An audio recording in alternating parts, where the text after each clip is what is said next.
Hello guys, ഇന്നത്തെ വീഡിയോയിൽ നമ്മൾ പറയാൻ വേണ്ടി പോകുന്നതെന്ന് പറഞ്ഞാൽ ലോകത്തിലെ മോസ്റ്റ് പോപ്പുലറായ രണ്ട് ഓപ്പറേറ്റിംഗ് സിസ്റ്റത്തിനെ കുറിച്ചാണ്, വിൻഡോസും ലിനക്സും. നമ്മൾ മെജോറിറ്റി ആൾക്കാരും യൂസ് ചെയ്യുന്നത് വിൻഡോസ് എന്ന ഓപ്പറേറ്റിംഗ് സിസ്റ്റം ആയിരിക്കും അല്ലേ. വിൻഡോസ് US ആസ്ഥാനമായി പ്രവർത്തിക്കുന്ന മൈക്രോസോഫ്റ്റ് എന്ന കമ്പനി ഡെവലപ്പ് ചെയ്തിരിക്കുന്ന ഒരു ഓപ്പറേറ്റിംഗ് സിസ്റ്റം നിങ്ങൾക്ക് എല്ലാവർക്കും അറിയാം.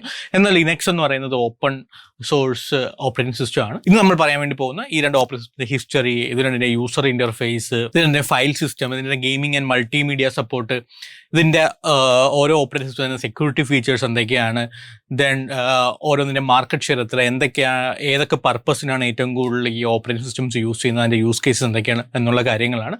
So I am Sahir. Welcome to the new video of Edure Learning.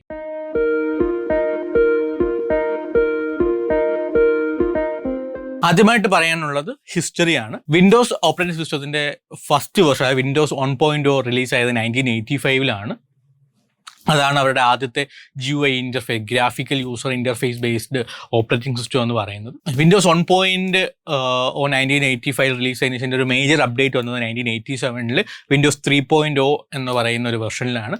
ഇന്നിപ്പോൾ നമ്മൾ കാണുന്ന വിൻഡോസിലെ യൂസർ ഇന്റർഫേസ് ഒക്കെ ഫസ്റ്റ് ലോഞ്ച് ചെയ്തത് വിൻഡോസ് 95 അതിനുശേഷം ഇറങ്ങിയ വിൻഡോസ് വെർഷനിലൊന്നും കോർ ആർക്കിടെക്ചർ മാറ്റിയിട്ടില്ലായിരുന്നു, പകരം അഡീഷണൽ ഫീച്ചേഴ്സ് ആഡ് ചെയ്യുക മാത്രമാണ് ഉണ്ടായത്. ലിനക്സിന്റെ ഫസ്റ്റ് വെർഷൻ ഇറങ്ങിയത് 1991 ഇത് ഡെവലപ്പ് ചെയ്തത് ഫിൻലാൻഡ് ബേസ്ഡ് ഒരു സ്റ്റുഡൻ്റ് ആണ്, ലിനസ് ടോർവാൾഡ്സ് എന്നാണ് അദ്ദേഹത്തിൻ്റെ പേര്.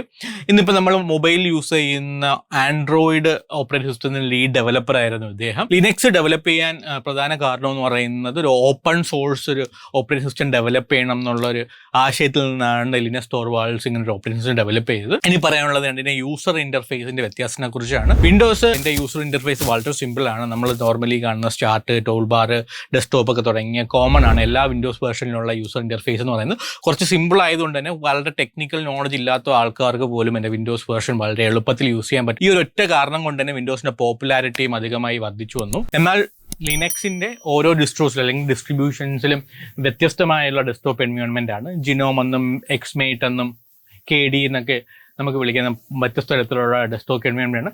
വ്യത്യസ്ത തരത്തിലുള്ള എൻവയോൺമെന്റ് ആയതുകൊണ്ട് തന്നെ ഓരോ പുതിയ ലിനക്സ് വെർഷൻ ഇറങ്ങും തോറും അത് യൂസർ അതിലോട്ട് പഠിച്ചെടുക്കാനായിട്ടൊരു ഡിഫറെൻറ്റ് ലേണിംഗ് കർവ് അല്ലെങ്കിൽ കുറച്ച് സമയം എടുക്കും. ഇതുകൊണ്ട് തന്നെ കുറച്ച് ബുദ്ധിമുട്ടാണ് ടെക്നിക്കൽ നോളജ് ഇല്ലാത്ത ഒരാൾക്കാർക്ക് ലിനക്സ് കുറച്ച് യൂസ് ചെയ്യാനായിട്ട് ആദ്യമൊക്കെ കുറച്ച് കൺഫ്യൂഷൻ ഫീൽ ചെയ്യാം. ലിനക്സിന്റെ വേറൊരു അഡ്വാൻറ്റേജ് എന്ന് പറയുന്നത് ലിനക്സ് ഓപ്പൺ സോഴ്സ് ആയതുകൊണ്ട് തന്നെ നമുക്ക് അതിൻ്റെ കോഡ് അവൈലബിൾ ആണ്. അതുകൊണ്ട് തന്നെ നമുക്ക് ഓരോ യൂസറിനും അദ്ദേഹത്തിന്റെ താല്പര്യത്തിനനുസരിച്ച് ലിനക്സിന്റെ എൻവയോൺമെന്റ് അല്ലെങ്കിൽ ഡെസ്ക്ടോപ്പ് എൻവയോൺമെന്റ് നമുക്ക് കസ്റ്റമൈസ് ചെയ്യാൻ പറ്റുന്നതാണ്.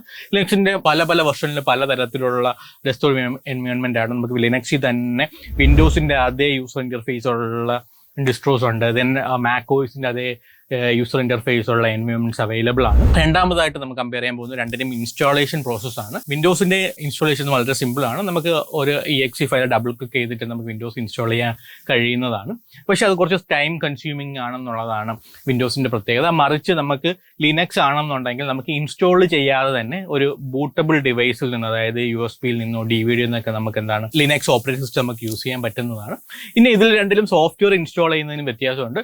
വിൻഡോസിൽ മെജോറിറ്റി സോഫ്റ്റ്വെയർ ഇൻസ്റ്റാൾ ചെയ്യുന്ന exe ഫയൽ, എക്സിക്യൂട്ടബിൾ ഫയൽ, അതിന് എക്സിക്യൂട്ടബിൾ ഫയലിൽ ഡബിൾ ക്ലിക്ക് ചെയ്ത് നമുക്ക് ഇൻസ്റ്റാൾ ചെയ്യാൻ പറ്റുന്നതാണ്. വിൻഡോസിന്റെ അകത്ത് അതുകൊണ്ട് തന്നെ നമുക്ക് മലീഷ്യസ് ആയിട്ടുള്ള സോഴ്സിൽ നിന്നൊക്കെ നമുക്ക് സോഫ്റ്റ്വെയർ ഡൗൺലോഡ് ചെയ്തതിനകത്ത് വൈറസ് അറ്റാക്ക് വരെയുള്ള പോസിബിലിറ്റി ഉണ്ട്. എന്നാൽ നമ്മൾ ലിനക്സിന്റെ അകത്ത് പാക്കേജ് മാനേജേഴ്സ് എന്ന് പറയുന്ന ഒരു ആപ്ലിക്കേഷൻ ഉപയോഗിച്ചാണ് നമ്മൾ സോഫ്റ്റ്വെയർ അപ്ഡേറ്റ് ചെയ്യുന്നത്, ഡൗൺലോഡ് ചെയ്യുന്നത്, ഇൻസ്റ്റാൾ ചെയ്യുന്നതൊക്കെ. അപ്പോൾ ഈ പാക്കേജ് മാനേജർ ഓരോ സോഴ്സും ഓതന്റിക്കേറ്റ് ചെയ്തിട്ട് ഇന്റഗ്രേറ്റ് അനലൈസ് ചെയ്തതിന് ശേഷം മാത്രമേ സോഫ്റ്റ്വെയർ ഇൻസ്റ്റാൾ ചെയ്യാൻ സമ്മതിക്കത്തുള്ളൂ. അതുകൊണ്ട് തന്നെ ഇതിൻ്റെ അകത്ത് വൈറസ് അറ്റാക്ക് വരെയുള്ള പോസിബിലിറ്റി കുറവാണ് വെൻ കമ്പയർഡ് വിത്ത് വിൻഡോസ് എന്ന് പറയുന്നത്. ഇനി രണ്ടിലെ ഫയൽ സിസ്റ്റത്തിലും ഒരുപാട് വ്യത്യാസമുണ്ട്.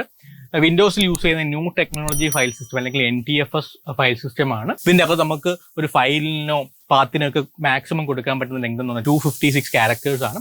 എന്നാൽ ലിനക്സിലാവട്ടെ മൾട്ടിപ്പിൾ ഫയൽ സിസ്റ്റംസ് അവൈലബിൾ ആണ്. ലിനക്സിന്റെ അകത്ത് ext4, BFRS, XFS തുടങ്ങി മൾട്ടിപ്പിൾ ഫയൽ സിസ്റ്റം അവൈലബിൾ ആണ്. ഇതിന്റെ അകത്ത് നമുക്ക് ഒരു ഫയൽ നെയിമിനോ പാത്തിനോ കൊടുക്കുന്ന ഒരു ക്യാരക്ടേഴ്സിന് ലിമിറ്റ് ഇല്ല. എന്തായിരുന്നാലും അത് 256 ക്യാരക്ടേഴ്സിന് മുകളിലാണ്. ഇനി രണ്ട് ഓപ്പറേറ്റിംഗ് സിസ്റ്റത്തിന്റെയും സെക്യൂരിറ്റി, എത്രത്തോളം സെക്യൂരിറ്റി രണ്ട് ആപ്ലിക്കേഷൻ പ്രൊവൈഡ് ചെയ്യുന്നത് നമ്മൾ നോക്കാൻ വേണ്ടി പോകുന്നത്.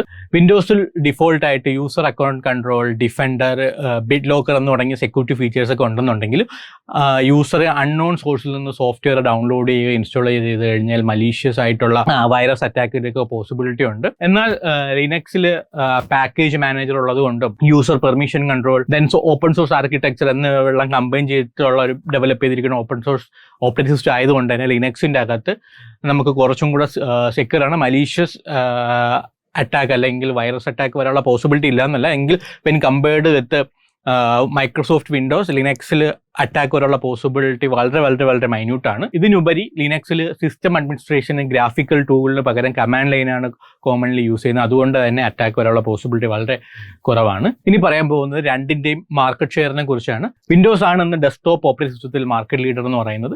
വിൻഡോസ് വളരെ സിമ്പിൾ യൂസർ ഇന്റർഫേസ് ആയതുകൊണ്ടും വളരെ ടെക്നിക്കൽ നോളജ് ഇല്ലാത്ത ആൾക്കാർക്ക് പോലും യൂസ് ചെയ്യാൻ പറ്റുന്നതുകൊണ്ട് തന്നെ ജനറൽ പർപ്പസ് കമ്പ്യൂട്ടിംഗ് ഡെസ്ക്ടോപ്പിലും ലാപ്ടോപ്പിലൊക്കെ ഏറ്റവും കൂടുതൽ യൂസ് ചെയ്യുന്നത് വിൻഡോസ് ആണ്. ഇന്ന് വിൻഡോസ് ഓപ്പറേറ്റിംഗ് സിസ്റ്റത്തിന്റെ മാർക്കറ്റ് ഷെയർ ഏകദേശം 95% ആണ് ഈ ഒരു സെഗ്മെന്റിൽ എന്ന് പറയുന്നത്. എന്നാൽ ലിനക്സിന്റെ സെക്യൂരിറ്റി ഫീച്ചർ കാരണം ലിനക്സ് ഏറ്റവും കൂടുതൽ യൂസ് ചെയ്യുന്നത് സെർവർ, എംബഡഡ് സിസ്റ്റംസ്, എന്റർപ്രൈസ് ആപ്ലിക്കേഷനിലേക്കാണ്. ഈ ഒരു സെഗ്മെന്റിൽ ലിനക്സിന്റെ മാർക്കറ്റ് ഷെയർ എന്ന് പറയുന്നത് 25% ആണ്. സയന്റിഫിക് കമ്പ്യൂട്ടിംഗ്, ക്ലൗഡ് കമ്പ്യൂട്ടിംഗ് എന്നിവരെല്ലാം ഏറ്റവും കൂടുതൽ യൂസ് ചെയ്യുന്നത് ലിനക്സ് ഓപ്പറേറ്റിംഗ് സിസ്റ്റം ആണ്. ഇനി നിങ്ങൾക്ക് ഏത് ഓപ്പറേറ്റിംഗ് സിസ്റ്റം ആണ് ഞാൻ സജസ്റ്റ് ചെയ്യാൻ ആഗ്രഹിക്കുന്നത്? നിങ്ങൾക്ക് ഓരോ ഓപ്പറേറ്റിംഗ് സിസ്റ്റത്തിന് ഓരോ പർപ്പസ് ഉണ്ട്. നിങ്ങൾ വളരെ ടെക്നിക്കൽ നോളജ് ഒന്നുമില്ല, നിങ്ങൾ കോഡിംഗ് ഒന്നും ചെയ്യുന്നില്ല, നിങ്ങൾക്ക് ജനറൽ പർപ്പസ് ആപ്ലിക്കേഷൻ മാത്രമേ ഉള്ളൂ, ഓപ്പറേറ്റിംഗ് സിസ്റ്റം നിങ്ങളൊരു വിൻഡോസ് ഓപ്പറേറ്റിംഗ് സിസ്റ്റം യൂസ് ചെയ്യുന്നതായിരിക്കും ബെറ്റർ.